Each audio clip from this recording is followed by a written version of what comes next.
ಇವತ್ತು ಬಂಧುಗಳೇ 2008ರಿಂದ 2026 ಮಾರ್ಚ್ 31ವರೆಗೂ ಕೂಡ ಅವತ್ತಿಂದ ಇವತ್ತು 17-18 ವರ್ಷಗಳ ಕಾಲ ಆಡಿಟೆಡ್ ಬ್ಯಾಲೆನ್ಸ್ ಶೀಟ್ಸ್ ನಮ್ಮ ಹತ್ರ ಎಲ್ಲವೂ ಕೂಡ ಇದೆ.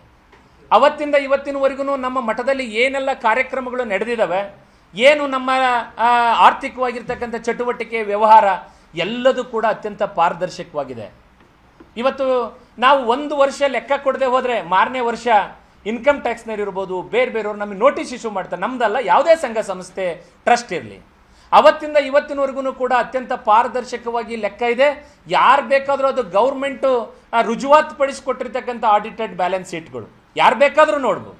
ಇದರ ಜೊತೆಗೆ ಏನು ಲೆಕ್ಕಪತ್ರ ಸಮಿತಿಯ ಒಬ್ಬ ಫಲಾನುಭವಿಗಳ ಅಧ್ಯಕ್ಷ ಅಂತ ನಮ್ಮ ತಾಲೂಕಿನ ಪರಮೇಶ್ ಗೌಡ್ರನ್ನ ಆಯ್ಕೆ ಮಾಡಿದ್ದಾರೆ. ಅಲ್ಲಿ ಆ ಆಯ್ಕೆ ಮಾಡಿರ್ತಕ್ಕಂಥ ಪರಮೇಶ್ ಗೌಡ್ರನ್ನ BC ಉಮಾಪತಿಯವರೇ ಈಗ 4 ದಿನಗಳ ಹಿಂದೆ ಮಠಕ್ಕೆ ಕರೆಸಿ, ಯಾಕೆ ಈ ರೀತಿ ನೀವೆಲ್ಲ ಗೊಂದಲಗಳನ್ನು ಮಾಡ್ತಾ ಇದ್ದೀರಿ, ನೀವು ಬಾರಪ್ಪ ನೀನು ಅಧ್ಯಕ್ಷ ಅಂತ ಹೇಳಿ ಕರೆಸಿ ಅವರಿಗೆ 4 ತಾಸುಗಳ ಕಾಲ NG ನಾಗನಗೌಡರು ನಮ್ಮ ಸಮಾಜದ ಹಿರಿಯರು, NB ಪಾಟೀಲ್ ರಾಜಣ್ಣ ರಾಣೆಬೆನ್ನೂರು, ಗುರಿಕಾರ್ ವಕೀಲರು ಅಂತೇಳಿ ಆಡಿಟ್ರ್ ಅವರು ರಾಣೆಬೆನ್ನೂರವರು, ಅವರನ್ನು ಕರೆಸಿ ಒಂದು 5-6 ಜನ ಕೂತು ಮಠದಲ್ಲಿ 4 ತಾಸುಗಳ ಕಾಲ ಸುದೀರ್ಘವಾಗಿ ಲೆಕ್ಕಪತ್ರಗಳನ್ನು ಪರಿಶೀಲನೆ ಮಾಡ್ತಕ್ಕಂಥ ಕೆಲಸವನ್ನು ಅಧ್ಯಕ್ಷರನ್ನ ಒಳಗೊಂಡಂತೆ ಉಮಾಪತಿಯವರು ಮಾಡಿದ್ದಾರೆ.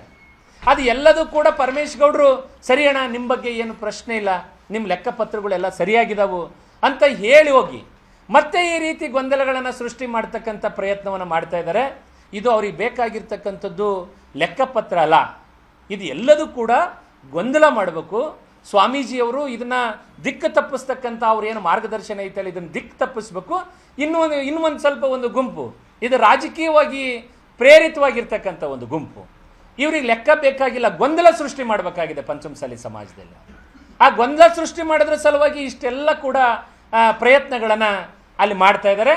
ಅತ್ಯಂತ ಇವತ್ತು 106 ಕೋಟಿ ರೂಪಾಯಿ ವ್ಯವಹಾರ ಮಾಡ್ತಕ್ಕಂಥ BC ಉಮಾಪತಿಯವರು, ಅವರು ಇದರ ಮ್ಯಾನೇಜಿಂಗ್ ಟ್ರಸ್ಟಿ. ಅವ್ರಿಗೆ ಲೆಕ್ಕಪತ್ರಗಳನ್ನು ಹೇಗಿಡಬೇಕು, ಏನಿಡಬೇಕು ಅಂತಕ್ಕಂಥದ್ದು ಭಾಳಷ್ಟು ಚೆನ್ನಾಗಿ ಗೊತ್ತಿದೆ. ಸಾಕಷ್ಟು ನಮ್ಮ ಪೀಠದ ಏಳಿಗೆಗೆ ಅವರು ಅವಿರತವಾಗಿರ್ತಕ್ಕಂಥ ಶ್ರಮವನ್ನು ಕೂಡ BC ಉಮಾಪತಿಯವರು ಹಾಕಿದ್ದಾರೆ. ಅವ್ರ ಹತ್ರ ಎಲ್ಲ ಲೆಕ್ಕ ಪತ್ರ ದಾಖಲೆ ಎಲ್ಲದೂ ಇದೆ. ನಾನು ಈ ಪತ್ರಿಕಾಗೋಷ್ಠಿ ಮುಖಾಂತರ ನಮ್ಮ ಸಮಾಜದ ಭಕ್ತರಿಗೆ ಹೇಳೋದಕ್ಕೆ ಬಯಸ್ತೇನೆ, ಯಾರಿಗೆ ಏನೇ ಲೆಕ್ಕ ಬೇಕಾಗಿದ್ರೂ ಕೂಡ ನೀವು ಕೊಟ್ಟಿರ್ತಕ್ಕಂಥ ಹಣದ ರಸೀದಿನ ಪಡೆದು ಉಮಾಪತಿ ಅಣ್ಣನ ಹತ್ರ ತಾವು ಬಂದಿರಿ ಅನ್ನೋದಾದರೆ ನಿಮಗೆ ಆ ದಾಖಲೆ ಪತ್ರಗಳನ್ನೆಲ್ಲವನ್ನು ಕೊಡೋದಕ್ಕೆ ನಮ್ಮ ಟ್ರಸ್ಟು ತಯಾರಿದೆ ಅಂತಕ್ಕಂಥ ಮಾತನ್ನು ನಾನು ಈ ಪತ್ರಿಕಾಗೋಷ್ಠಿ ಮುಖಾಂತರ ಹೇಳೋದಕ್ಕೆ ಬಯಸ್ತೇನೆ.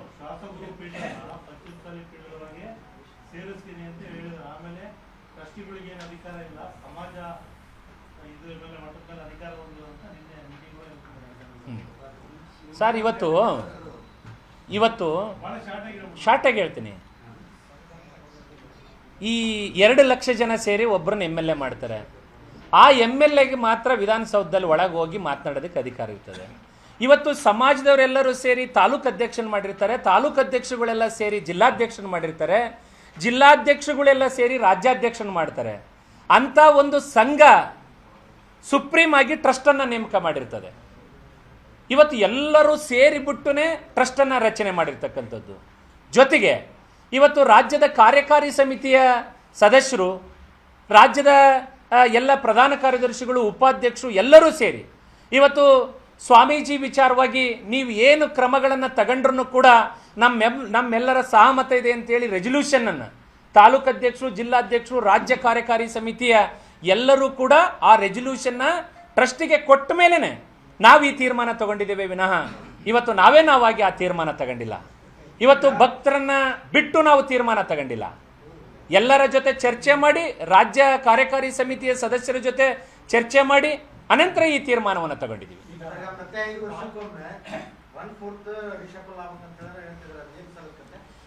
ಸರ್, ಅದನ್ನ 1/4 ರೀಶಫಲ್ ಆಗಬೇಕು ಟ್ರಸ್ಟ್ ಅಂತ ಹೇಳ್ತಾರೆ. ನಾನು ಒಂದು ಸ್ಪಷ್ಟಪಡಿಸ್ತೇನೆ, ಏನು ನಮ್ಮಲ್ಲಿ ಪೀಠ ಹುಟ್ಟಿದಾಗ 2008ರಲ್ಲಿ ಟ್ರಸ್ಟ್ ರಚನೆ ಆಯಿತು. ಅವತ್ತು 11 ಜನ ಟ್ರಸ್ಟಿಗಳಿದ್ರು. ಅವರು ಫೌಂಡರ್ ಟ್ರಸ್ಟಿ. ಅವ್ರ ಸಾಯೋವರೆಗೂ ಅವ್ರು ಬದಲಾಗೋದಿಲ್ಲ. ಆ ಫೌಂಡರ್ ಟ್ರಸ್ಟಿಗಳು ಯಾರನ್ನ ಹೊಸ್ದಾಗಿ ನೇಮಕ ಮಾಡ್ಕೊಳ್ತಾರಲ್ಲ, ಇವತ್ತು ಹೊಸ್ದಾಗಿ 8 ಜನರನ್ನ ನೇಮಕ ಮಾಡ್ಕೊಂಡಿದ್ರೆ ಅದರಲ್ಲಿ ನಾನು ಒಬ್ಬ ಇದ್ದೇನೆ. ನಮ್ಮನ್ನು 5 ವರ್ಷಕ್ಕೊಂದ್ಸಾರಿ 1/4 ಚೇಂಜ್ ಮಾಡಬೇಕು ಅಂತ ಇದೆ. ಆ ಫೌಂಡರ್ ಟ್ರಸ್ಟಿಗಳನ್ನು ಯಾರನ್ನೂ ಕೂಡ ಬದಲಾವಣೆ ಮಾಡಬೇಕು ಅಂತ ಹೇಳಿ ನಮ್ಮ ಬೈಲಾದೊಳಗಿಲ್ಲ. ಆ ಬೈಲಾವನ್ನು ಪೂರ್ಣ ಪ್ರಮಾಣದಲ್ಲಿ ಅವರು ಓದ್ಕೊಂಡಿಲ್ಲ. ಹಾಗಾಗಿ ಇವತ್ತು ಸುಮ್ಮನೆ ಏನೇನೋ ಹೇಳಿಕೆಗಳನ್ನು ಕೊಡ್ತಾ ಇದ್ದಾರೆ. ಆ 11 ಜನ ಫೌಂಡರ್ ಟ್ರಸ್ಟಿ ಒಳಗೆ 4 ಜನ ಈಗಾಗಲೇ ತೀರ್ಕೊಂಡಿದ್ದಾರೆ. 7 ಜನ ಇವತ್ತು ಜೀವಂತವಾಗಿದ್ದಾರೆ. 7 ಜನದಲ್ಲಿ 6 ಜನರು ನಿನ್ನೆ ತಗೊಂಡಿರ್ತಕ್ಕಂಥ ಒಮ್ಮತದ ನಿರ್ಣಯಕ್ಕೆ ಬದ್ಧವಾಗಿದ್ದಾರೆ. 6 ಜನ ಸೇರಿ ಆ ಫೌಂಡರ್ ಟ್ರಸ್ಟಿಗಳು ಈ ತೀರ್ಮಾನವನ್ನು ತಗೊಂಡಿದ್ದಾರೆ.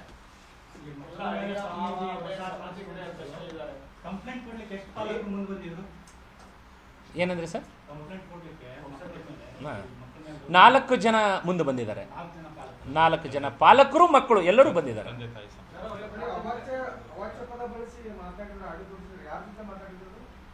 ಯಾರು ಭಕ್ತರ ಜೊತೆಗೆಲ್ಲ ರಿಲೀಸ್ ಮಾಡಿದ್ವಲ್ಲ, ಅದೇ ಅವ್ರ ಭಕ್ತರಿಗೆ, ಅವ್ರನ್ನ ಯಾರ ಹತ್ರ ಬರ್ತಾರಲ್ಲ ಅವರಿಗೆ ಮಾತನಾಡ್ತಾರೆ. ಅವ್ರ ಮಕ್ಕಳ ಜೊತೆಗೆ ಇವ್ರು ಯಾರೋ ಒಬ್ಬ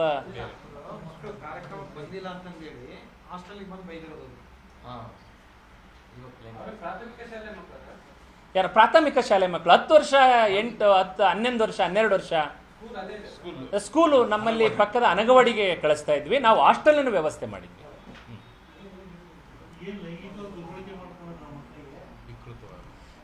ಈ ಪ್ರತಿನಿತ್ಯನೂ ಕೂಡ ಮಸಾಜನ್ನು ಮಾಡಿಸ್ಕೊಳ್ಳೋದಕ್ಕೆ ಪ್ರತಿ 4 ಮಕ್ಕಳು ಬರಬೇಕು ಒಂದು ದಿವಸಕ್ಕೆ. ಇಂತಿಂಥ ದಿವಸ ಅಂತೇಳಿ ಸರತಿ ಮೇಲೆ ಕರೀತಕ್ಕಂಥ ಪ್ರಯತ್ನವನ್ನು ಮಾಡಿದ್ದಾರೆ. ಪ್ರತಿನಿತ್ಯನೂ ಕೂಡ ಮಸಾಜನ್ನು ಮಾಡಿಸ್ಕೊಂಡಿದ್ದಾರೆ. ಹೆಂಗೆ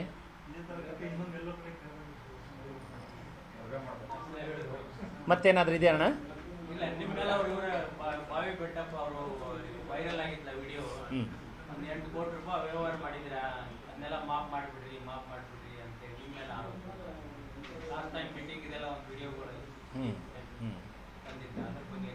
ಇಲ್ಲ ಅವ್ರು ಯಾವತ್ತೂ ಕೂಡ 7 ಕೋಟಿ 8 ಕೋಟಿ ಅಕ್ರಮ ಆಗಿದೆ ಅಂತೇಳಿ ಬಾವಿ ಬೆಟ್ಟಪ್ಪನವರು ಎಂದೂ ಹೇಳಿಲ್ಲ. ಅದು ಮಾಡಿರ್ತಕ್ಕಂಥದ್ದು ಎಡಿಟ್ ಮಾಡಿರ್ತಕ್ಕಂಥ ವಿಡಿಯೋನ ಸ್ವತಃ ವಚನಾನಂದ ಸ್ವಾಮಿಗಳು, ಮಸಾಜ್ ಪ್ರಿಯ ಸ್ವಾಮೀಜಿಗಳೇ ಅದನ್ನು ಬಿಡುಗಡೆ ಮಾಡಿದ್ರು. ನಮ್ಮ ಪೀಠದ ಈಗಿನ ಉಚ್ಚಟಿತ ಸ್ವಾಮೀಜಿಗಳೇ ಅದನ್ನು ಎಡಿಟ್ ಮಾಡಿ ಇವತ್ತಿನವರೆಗೂ ನಮ್ಮ ಮಾಧ್ಯಮ ಮಿತ್ರರಿಗೆ ಒಂದು ಗಮನಕ್ಕೆ ತರಕ್ಕೆ ಬಯಸ್ತೇನೆ. ನಮ್ಮ ಪೀಠದಿಂದ ಏನು ಬಿಡುಗಡೆಗೊಂಡಿರ್ತಕ್ಕಂಥ ವಿಡಿಯೋಗಳು ಎಲ್ಲವೂ ಕೂಡ ನಮ್ಮ ಉಚ್ಚಾಟಿತ ಸ್ವಾಮೀಜಿಗಳ ಎಡಿಟ್ ವಿಡಿಯೋಗಳು ಭಾಳವಷ್ಟು ಅವರೇ ಮಾಡಿರ್ತಕ್ಕಂಥ ವಿಡಿಯೋಗಳು. ಬೆಟ್ಟಪ್ಪನವರು ಇವತ್ತು ಹಂಗೇನಾದ್ರೂ ಬೆಟ್ಟಪ್ಪನವರು ಆರೋಪ ಮಾಡೋದಾಗಿದ್ರೆ ಇವತ್ತು ನಮ್ಮೊಟ್ಟಿಗೆ ಎಲ್ಲ ಬಂದು ಕೂತು ಒಮ್ಮತದ ನಿರ್ಣಯವನ್ನು ಬೆಟ್ಟಪ್ಪನವ್ರು ಯಾಕೆ ತಗೊಳ್ತಾ ಇದ್ರು? ಇದು ಎಲ್ಲದೂ ಸರಿ ಇದೆ, ಪಾರದರ್ಶಕವಾಗಿದೆ, ನಾವೆಲ್ಲರೂ ಕೂಡಿ ಮಾಡಿರ್ತಕ್ಕಂಥದ್ದು, ನಾವು ಕೂಡಿ ಕಟ್ಟಿರ್ತಕ್ಕಂಥ ಪೀಠ, ಇದರಲ್ಲಿ ಯಾವುದೇ ಥರದ ಅನುಮಾನ ಇಲ್ಲ ಅಂತೇಳಿ ಬೆಟ್ಟಪ್ಪನವ್ರು ಹೇಳೋಂಥ ಪ್ರಸಂಗನ ಬರ್ತಿರ್ಲಿಲ್ಲ. ಈ ವಿದ್ಯಮಾನಗಳನ್ನು ನೋಡಿದರೆ ಇವತ್ತು ಈ ಒಂದು ಉಚ್ಚಟಿತ ಸ್ವಾಮೀಜಿಗಳ ಒಂದು ಹುನ್ನಾರ, ಇದು ದಿಕ್ಕು ತಪ್ಪಿಸ್ತಕ್ಕಂಥ ಪ್ರಯತ್ನ ಬಿಟ್ಟರೆ ಇದರಲ್ಲಿ ಬೇರೆ ಏನಿಲ್ಲ. ಏನು ಸರ್? ಹಾಂ ಸರ್, ಇವತ್ತು ಈ ಒಂದು ಪತ್ರಿಕಾಗೋಷ್ಠಿ ಮೂಲಕ ಯಾರು ಅದನ್ನ ನಕಲಿ ಸಹಿ ಮಾಡಿ ಹಣ ಬಿಡಿಸ್ಕೊಂಡಿದ್ದಾರೆ ಅಂತ ಹೇಳಿ ಆರೋಪ ಮಾಡ್ತಾರಲ್ಲ, ನಿಮಗೆ ಇನ್ನೂ 1 ವರ್ಷಗಳ ಕಾಲ ನಾವು ಟ್ರಸ್ಟಿಂದ ಕಾಲಾವಕಾಶವನ್ನು ಕೊಡ್ತೀವಿ. ನಕಲಿ ಸಹಿ ಮಾಡಿ ಯಾರಾದ್ರೂ 1 ರೂಪಾಯಿ ಹಣನ ಬಿಡುಗಡೆ ಮಾಡಿರೋದನ್ನ ಸಾಬೀತುಪಡಿಸಿದ್ರೆ ಅದರ 10ರಷ್ಟು ಹಣವನ್ನು ಯಾರು ನೀವು ಆರೋಪ ಮಾಡ್ತಾ ಇದ್ದೀರಿ ಅದನ್ನ ಮತ್ತೆ ಟ್ರಸ್ಟಿಗೆ ವಾಪಸ್ ಜಮಾವಣೆ ಮಾಡ್ತೀವಿ ಅಂತೇಳಿ ಎಲ್ಲ ಟ್ರಸ್ಟಿಗಳ ಪರವಾಗಿ ನಾನು ಇವತ್ತು ಹೇಳೋದಕ್ಕೆ ಬಯಸ್ತೇನೆ. ಇವತ್ತು ಉರುಳಿಲ್ಲದೆ ಇರತಕ್ಕಂಥ ಆರೋಪ ಮಾಡೋದ್ರಲ್ಲಿ ಏನೂ ಅರ್ಥ ಇಲ್ಲ. ಯಾವುದೇ ಕಾರಣಕ್ಕೂ ಕೂಡ ಟ್ರಸ್ಟ್ ಅಕೌಂಟ್ ಅಂದ್ರೆ ಅದು ಒಂದು ರೀತಿಯ ದೇವರಿಗೆ ಸಮಾನ. ಅದನ್ನು ಅಲ್ಲಿ ನಕಲಿ ಸಹಿ ಮಾಡಿ ಯಾರು ಕೂಡ 1 ರೂಪಾಯಿನೂ ಕೂಡ ಅದನ್ನು ಡ್ರಾ ಮಾಡಿಲ್ಲ, ಅದನ್ನು ದುರ್ಬಳಕೆ ಮಾಡ್ಕೊಂಡಿಲ್ಲ. ಸ್ವಾಮೀಜಿಗಳು ಮುಂದುವರಿಯೋದಕ್ಕೆ 1 ವರ್ಷ ಅಲ್ಲ, ನಮ್ಮ ದೃಷ್ಟಿಯಿಂದ ನಿನ್ನೆ ನಾವೇನು ಉಚ್ಚಾಟನೆ ಮಾಡಿದ್ವಿ ಅದರ ಕ್ಷಣಕ್ಕೆ ಅವ್ರಿಗೆ ಏನಾದರೂ ನೈತಿಕತೆ ಇದ್ರೆ 1 ಕ್ಷಣನೂ ಕೂಡ ಅಲ್ಲಿ ಕೂತಿರಬಾರ್ದಾಗಿತ್ತು. ನಾವು ಟ್ರಸ್ಟ್ ರೆಜಲ್ಯೂಷನ್ ಮಾಡಿದ್ದೀವಿ. ನಾವು ಮಾಧ್ಯಮಗಳ ಮೂಲಕ ನಾವು ಆ ಟ್ರಸ್ಟಿಗೆ ಎದುರಿಗೇನೆ ರೆಜಲ್ಯೂಷನ್ ಕೊಡ್ತಾ ಇದ್ವಿ, ಕೊಡೋದಕ್ಕೆ ನಾವು ತಯಾರಾಗಿ ಬಂದಿದ್ವಿ. ನಾವು ಅಲ್ಲಿ ಪಕ್ಕದಲ್ಲಿದ್ರೂ ಕೂಡ ಮೀಟಿಂಗಿಗೆ ಬರಲಿಲ್ಲ, ಕದ ಹಾಕ್ಕೊಂಡು ಕೂತ್ಕೊಂಡಿದ್ರು. ಇವತ್ತು ನೀವು ನನ್ನ ಕೈ ಸ್ವಚ್ಛ, ನನ್ನ ಬಾಯಿ ಸ್ವಚ್ಛ, ಇನ್ನೊಂದೇನೋ ಸ್ವಚ್ಛ ಅಂತ ಹೇಳಿದಿರಿ. ನೋಡೋಣ ಮುಂದಿನ ದಿನಮಾನಗಳಲ್ಲಿ ಏನೇನು ಸ್ವಚ್ಛಿದಾವು ಅಂತ. ನೀವು ಅಷ್ಟೆಲ್ಲ ಸ್ವಚ್ಛಿರೋಂಥ ವ್ಯಕ್ತಿ ಯಾಕೆ ಗುರುಭವನದಲ್ಲೇ ಬಂದು ನಾವು ಮೀಟಿಂಗ್ ಮಾಡೋಂಥ ಸಂದರ್ಭದಲ್ಲಿ ಯಾಕೆ ಮೀಟಿಂಗಿಗೆ ಹಾಜರಾಗಲಿಲ್ಲ? ಮಸಾಜ್ ಪ್ರಿಯ ಸ್ವಾಮಿಗಳೇ, ಯಾಕೆ ತಾವು ಬಂದು ನಮ್ಮೊಟ್ಟಿಗೆ ಕೂರ್ಲಿಲ್ಲ? ಯಾವುದ್ರಲ್ಲಿ ಸ್ವಚ್ಛ ಇದ್ರಿ? ಎಲ್ಲದರಲ್ಲೂ ಸ್ವಚ್ಛಿರೋ ವ್ಯಕ್ತಿ ಬಂದು ಕೂರ್ಬೇಕಾಗಿತ್ತಲ್ಲ. ಸುಮ್ಮನೆ ಇವತ್ತು ಏನೆಲ್ಲ ಬಾಯಿಗೆ ಬಂದಂಗೆ ಮಾತಾಡ್ಕೊಂಡು ಇಲ್ಲಿ ನಮಗಾಗದೇ ಇರ್ತಕ್ಕಂಥ ಸಹಜವಾಗಿ ನಮ್ಮ ರಾಜಕೀಯವಾಗಿ ವೈಮನಸ್ಸುಗಳಿರ್ತವೆ, ಏನೆಲ್ಲ ಇರ್ತವೆ. ನಮ್ಮ ವಿರುದ್ಧ ಇರ್ತಕ್ಕಂಥ ರಾಜಕಾರಣಿಗಳನ್ನ ಇಲ್ಲಿ ನಮ್ಮ ಬೇರೆ ಬೇರೆ ಅವ್ರ ವಿರುದ್ಧ ನಮ್ಮನ್ನು ಎತ್ಕಟ್ಟೋದು, ನಮ್ಮ ವಿರುದ್ಧ ಅವ್ರನ್ನ ಎತ್ಕಟ್ಟೋದು, ನಮ್ಮೊಳಗನೆ ಗುಂಪುಗಾರಿಕೆ ಮಾಡ್ಕೊಂಡು ನಿಮ್ಮ ಬ್ಯಾಳಿಕಾಳು ಬೇಯಿಸ್ಕೊಂತೀರಾ? ಈ ನಿಮ್ಮ ಬ್ಯಾಳಿಕಾಳು ಬೇಯಿಸ್ಕೊಳ್ತಕ್ಕಂಥ ಪ್ರವೃತ್ತಿ ಭಾಳ ದಿವಸ ನಡೆಯೋದಿಲ್ಲ. ಮಸಾಜ್ ಪ್ರಿಯ ಸ್ವಾಮೀಜಿ, ಉಚ್ಚಟನೆಗೊಂಡಿರ್ತಕ್ಕಂಥ ಸ್ವಾಮೀಜಿ, ನೀವು ಈ ಕ್ಷಣದಲ್ಲಿ ಮಠವನ್ನು ನೀವು ತೊರೆದು ಹೋಗಬೇಕು ಅಂತೇಳಿ ಮತ್ತೊಂದು ಬಾರಿ ಗೌರವಪೂರ್ವಕವಾಗಿ ನಾನು ಆಗ್ರಹ ಪಡಿಸ್ತೇನೆ.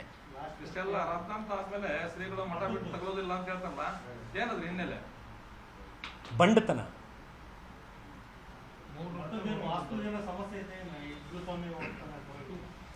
ವಾಸ್ತು ಸಮಸ್ಯೆ ಇಲ್ಲ, ಮನಸ್ಸಿನ ಸಮಸ್ಯೆ ಇದೆ.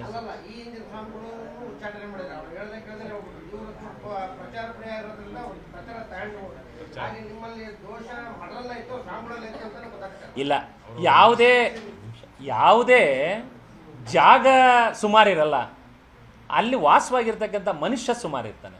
ಅವರ ಮನಸ್ಥಿತಿ ಮೇಲೆ ಇವೆಲ್ಲವೂ ಕೂಡ ಅವಲಂಬಿತ ಆಗಿರ್ತದೆ ವಿನ ಜಾಗದಿಂದ ಆಗೋದಿಲ್ಲ. ಕಾದು ನೋಡ್ರಿ ಮಸಾಜ್ ಪ್ರಿಯ ಸ್ವಾಮೀಜಿ, ಯಾರು ಬರ್ತಾರೆ, ಯಾಕೆ ಖಾಲಿ ಮಾಡಿಸ್ತಾರೆ. ನೀವೇ ಒಂದು ದಿನ ಖಾಲಿಯಾಗಿ ಹೋಗ್ತಿರಲ್ಲ, ಅವತ್ತು ನಿಮ್ಮಷ್ಟಕ್ಕೆ ನಿಮಗೆ ಅರ್ಥ ಆಗ್ತದೆ ಯಾರು ಖಾಲಿ ಮಾಡಿಸಿದ್ರು ಅಂತೇಳಿ. ಆ ದೇವರೇ ನಿಮ್ಮನ್ನು ಖಾಲಿ ಮಾಡಿಸ್ತಾನೆ, ಯಾರು ಮನುಷ್ಯರು ಖಾಲಿ ಮಾಡಿಸಲ್ಲ.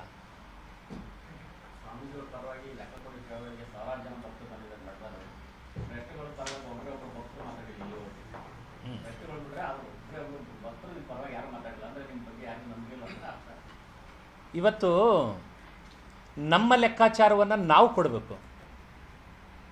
ಕೇಳ್ತಕ್ಕಂಥವ್ರು ನೀವು ಹೇಳ್ದಂಗೆ 100 ಜನ ಇರ್ಬೋದು.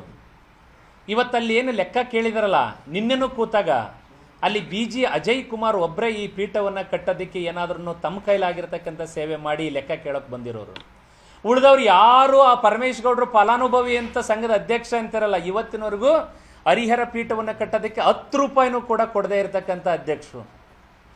ಅಕ್ಕಪಕ್ಕದಲ್ಲಿ ಕೂತೇ ನಿನ್ನೆ ಮಾತನಾಡಿದರೆ ಯಾರೂ ಕೂಡ ಈ ಪಂಚಮಸಾಲಿ ಪೀಠಕ್ಕೆ ಯಾವತ್ತೂ ಇದರ ಅಭಿವೃದ್ಧಿಗೆ ತಮ್ಮನ್ನು ತಾವು ತೊಡಗಿಸ್ಕೊಂಡಾರಲ್ಲ. ಇವತ್ತು ಸುಮ್ಮನೆ ಯಾರು 4 ಎಕರೆ ಭೂಮಿ ಕೊಟ್ಟಿಲ್ಲ, ಯಾರು 6 ಎಕರೆ ಭೂಮಿ ಕೊಟ್ಟಿಲ್ಲ, ಯಾರು ನಮಗೆ ಭೂಮಿನ ಯಾರೂ ದಾನವಾಗಿ ಕೊಟ್ಟೇ ಇಲ್ಲ. ಯಾರು ಈಗ ನಾನು ಕೊಟ್ಟಿಲ್ಲ ಕೊಟ್ಟಿಲ್ಲ ಕೊಟ್ಟಿಲ್ಲ ಕೊಟ್ಟಿಲ್ಲ ಕೊಟ್ಟಿಲ್ಲ ಬೈಪಾಸ್ ಅಲ್ಲಿ ಇರ್ತಕ್ಕಂಥ ಇವತ್ತು 4 ಎಕರೆ 28 ಗುಂಟೆ ಬೈಪಾಸ್ ಅಲ್ಲಿ ಇರ್ತಕ್ಕಂಥ ಭೂಮಿನ ನಾವು ಕೊಟ್ಟಿದ್ದೀವಿ ಅಂತ ಹೇಳಿ ಕೆಲವೊಂದು ಹತ್ರ ಹೇಳ್ಕೊಂಡಿದ್ದನ್ನು ನಾನು ನೋಡಿದ್ದೀನಿ. ಆ ಭೂಮಿನ ನಾವು ಖರೀದಿ ಮಾಡಿರ್ತಕ್ಕಂಥ ಭೂಮಿ, ಹರಿಹರದಲ್ಲಿ ಹಿಂದುಳಿದಿರ್ತಕ್ಕಂಥ ವರ್ಗದ ಜನರ ಒಂದು ಭೂಮಿ ಅದು. ಅವರಿಗೆ ಅವತ್ತು ನಾವು 6,75,000 ರೂಪಾಯಿ ಹಣದಂತೆ 4 ಎಕರೆ 28 ಗುಂಟೆ ಭೂಮಿನ ನಾವು ಟ್ರಸ್ಟಿಂದ ಹಣವನ್ನು ಕೊಟ್ಟು ಕೊಂಡ್ಕೊಂಡಿರ್ತಕ್ಕಂಥ ಭೂಮಿ ಅದು. ಸುಳ್ಳು ಅದೆಲ್ಲ. ದಾನ ಕೊಟ್ಟಿಲ್ಲ, ಖರೀದಿ ಮಾಡಿರ್ತಾರೆ. ಖರೀದಿ ಮಾಡಿ ಜಮೀನು ಹರಿಹರದಲ್ಲಿ ಹಿಂದುಳಿದಿರ್ತಕ್ಕಂಥ ವರ್ಗ ಎಲ್ಲರದು ಅಲ್ಲಿ 10 ಗುಂಟೆ 20 ಗುಂಟೆ ಈ ರೀತಿ ಚಿಕ್ಕ ಚಿಕ್ಕ ಭೂಮಿ ಇದ್ವು. ಅವೆಲ್ಲ ಅವರೆಲ್ಲರೂ ಸೇರಿ ನಾವು ಇಷ್ಟಿಷ್ಟು ಸಣ್ಣ ಭೂಮಿ ಒಳಗೆ ನಾವು ಮಾಡೋಕ್ಕಾಗೋದಿಲ್ಲ ಅಂತ ಹೇಳಿ ಅವರೆಲ್ಲ ಒಟ್ಟುಗೂಡಿಸಿ 4 ಎಕರೆ 28 ಗುಂಟೆ ಭೂಮಿನ ನಮಗೆ ಖರೀದಿ ಕೊಟ್ಟಿದ್ದಾರೆ. ಆ ಖರೀದಿನ ಹಣ ಕೊಟ್ಟಿರ್ತಕ್ಕಂಥವ್ರು ಹಾವೇರಿ ಜಿಲ್ಲೆಯ ಎಲ್ಲ ಜನರು. ಒಂದೊಂದು ಗುಂಟಿಗೆ 15,000 ರೂಪಾಯಿದಂತೆ ಹಾವೇರಿ ಜಿಲ್ಲೆಯ ಪ್ರತಿಯೊಬ್ಬ ಭಕ್ತರು ಕೂಡ ಹಣವನ್ನು ಕೂಡಿಸಿ, ಮತ್ತೆ ಸಾಲದಾಗಿರ್ತಕ್ಕಂಥ ಹಣವನ್ನು PD ಸಿರೂರು ಅಂತಕ್ಕಂಥ ಅಲ್ಲಿಯ ಒಬ್ಬ ನಮ್ಮ ಧರ್ಮದರ್ಶಿ 5 ಲಕ್ಷ ರೂಪಾಯಿ ಕಡಿಮೆ ಆಗಿತ್ತು, ಅವರು ಅದನ್ನು ಕೊಟ್ಟು ಆ ಭೂಮಿನ ಖರೀದಿ ಮಾಡಿಸಿ.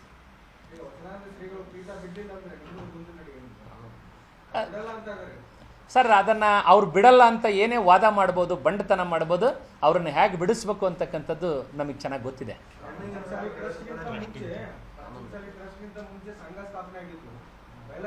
ಸಂಘದವರು ಮತ್ತೆ ಭಕ್ತರು ಮುಖಂಡರು ಏನ್ ನಿರ್ಣಯ ತಗೊಳ್ತಾರೆ ಅದಂತ ಇವತ್ತು ಟ್ರಸ್ಟ್ ಹುಟ್ಟೋದಕ್ಕಿಂತ ಸಮಾಜ ಮೊದಲು ಹುಟ್ಟಿತು, ಸಮಾಜನೇ ಟ್ರಸ್ಟನ್ನು ಹುಟ್ಟಾಕ್ತು. ಆದರೆ ಆ ಸಮಾಜದಿಂದ ಟ್ರಸ್ಟ್ ಏನು ಹುಟ್ಟಾಕಿರ್ತಕ್ಕಂಥ ಬಾವಿ ಬೆಟ್ಟಪ್ಪನವ್ರು ಇದ್ದಾರಲ್ಲ, ಫೌಂಡರ್ ಟ್ರಸ್ಟಿ ಅವರೇ ಅದನ್ನು ಹುಟ್ಟಾಕಿರೋದು. ಇವತ್ತು ಸಮಾಜದ ಅನುಮತಿ ತಗೊಂಡು ಟ್ರಸ್ಟ್ನ ಫೌಂಡರ್ ಆ ಟ್ರಸ್ಟಿಯನ್ನ ಸಮ್ಮುಖದಲ್ಲಿ ಎಲ್ಲರೂ ಸೇರಿ ತಗೊಂಡಿರ್ತಕ್ಕಂಥ ಒಂದು ತೀರ್ಮಾನ ಇದು. ಯಾವುದೋ ಇನ್ನೊಂದು ಮಾತನ್ನು ಕೇಳ್ತಾ ಇದ್ರಿ, ನಮ್ಮನ್ನೇ ಉಚ್ಚಾಟನೆ ಮಾಡಿ ಹೊಸ ಟ್ರಸ್ಟನ್ನು ರಚನೆ ಮಾಡ್ಕೊಳ್ತೀವಿ ಅಂದರು ಅಂತೇಳಿ. ಇವತ್ತು ಏನು ಬೇಕಾದರೂ ಮಾತಾಡ್ಬೋದು. ಇನ್ನೊಂದು ಟ್ರಸ್ಟನ್ನು ಹುಟ್ಟಾಕಿದ್ರೆ ಅವರು ಎಲ್ಲಾದರೂ ಇನ್ನೊಂದು ಮಠ ಕಟ್ಟೋದಕ್ಕೆ ಏನಾದ್ರೂ ಅವ್ರು ಇನ್ನೊಂದು ಟ್ರಸ್ಟ್ ಮಾಡ್ಕೊಂಡಿರ್ಬೋದೇ ವಿನಃ ಹರಿಹರದ ವೀರಶೈವ ಲಿಂಗಾಯತ ಪಂಚಮಸಾಲಿ ಜಗದ್ಗುರು ಪೀಠಕ್ಕೆ ಸಂಬಂಧಪಟ್ಟಂಥ ಟ್ರಸ್ಟ್ ಅದಲ್ಲ. ಅದನ್ನು ನಿರ್ವಹಣೆ ಮಾಡ್ತಕ್ಕಂಥ, ಅದ್ರ ಮೇಲೆ ಸಂಪೂರ್ಣವಾಗಿರ್ತಕ್ಕಂಥ ಹಕ್ಕು ಹತೋಟಿ ಇರ್ತಕ್ಕಂಥ ಎಲ್ಲದೂ ಕೂಡ ಈಗಿನ ಟ್ರಸ್ಟಿಗೆ. ಆ ಟ್ರಸ್ಟ್ ಯಾಕೆ ಹುಟ್ಟಾಕೊಂಡತ್ತೋ ಇನ್ನೊಂದೇನಾದ್ರೂ ಕೂಡ ಮಠವನ್ನು ಕಟ್ಟೋದಕ್ಕೆ ಏನಾದ್ರೂ ಟ್ರಸ್ಟ್ ಮಾಡ್ಕೊಂಡಿರ್ಬೋದು ಅವರು.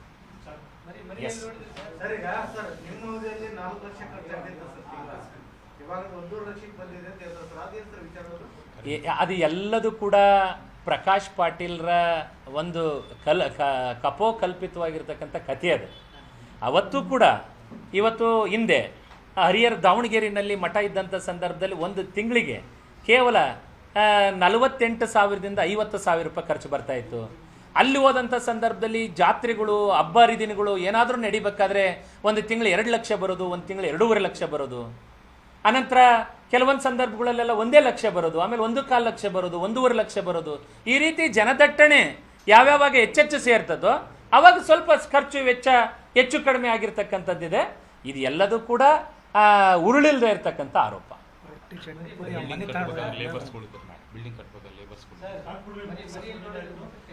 ಇಲ್ಲ, ನಾವೀಗ ಸದ್ಯಕ್ಕೆ ಯಾವುದೇ ಹೊಸ ಸ್ವಾಮೀಜಿಗಳನ್ನ ಮತ್ತೊಂದು ಮಾಡ್ತಕ್ಕಂಥ ಪ್ರಯತ್ನವನ್ನು ಮಾಡೋದಿಲ್ಲ. ಈಗ ಯಾವ ಮರಿನೂ ನಾವು ನೋಡೋದಿಲ್ಲ. Yes, thank you sir. ಅವನು ಆಗಲ್ಲ ಅಂತನಲ್ಲ.